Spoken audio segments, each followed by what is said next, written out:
এই জায়গাটি ইসলামের ইতিহাসের সর্বপ্রথম যুদ্ধ বদরের যুদ্ধ সংগঠিত হয়েছিল।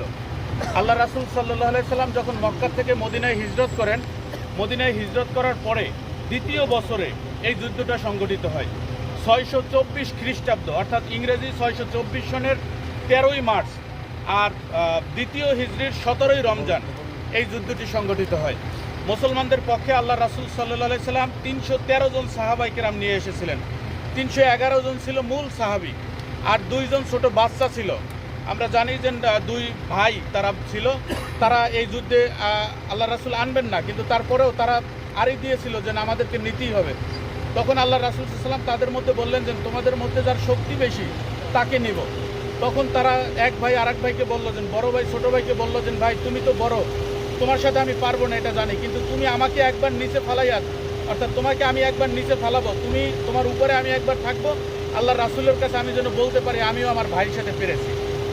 তো সাহাবায়ে কেরামদের মানসিকতা, তখন বাচ্চাদেরও মানসিকতা কিন্তু এরকম ছিল।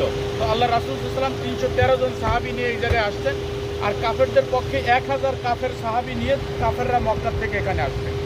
এরপরে এখানে যুদ্ধ হয়। আল্লাহ রাব্বুল আলামিন এই যুদ্ধে আল্লাহ রাসূল সাল্লাল্লাহু আলাইহি ওয়াসাল্লামের পক্ষে ফেরেশতা নিয়োজিত করেছিলেন। ইসলামের ইতিহাসে একমাত্র যুদ্ধ যে যুদ্ধে আল্লাহ সরাসরি ফেরেশতা নিয়োজিত করেছেন সেটা হলো এই বদরের যুদ্ধ।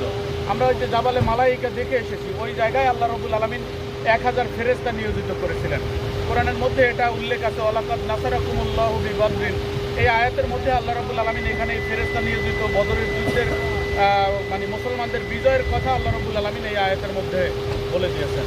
আল্লাহ রাসূল এখানে দোয়া করেছিলেন, কাজে এটা একটা দোয়া কবুলেরও জায়গা। আল্লাহ রাসূল সাল্লাল্লাহু আলাইহি ওয়াসাল্লাম এখনও বলেছেন, কোনো ব্যক্তি যদি বদরি সাহাবীদের উসিলা দিয়ে দোয়া করে আল্লাহ রাব্বুল আলামিন সেই দোয়াকে কবুল করেন। এজন্য আমরা আমাদের এই হজের সফরে মদিনা মুনাওয়ারায় আল্লাহ রাসূলের এই স্মৃতি বিজড়িত বদরের প্রান্তরে আমরা আসতে পেরেছি। আমরা শুকরিয়া আদায় করি আলহামদুলিল্লাহ।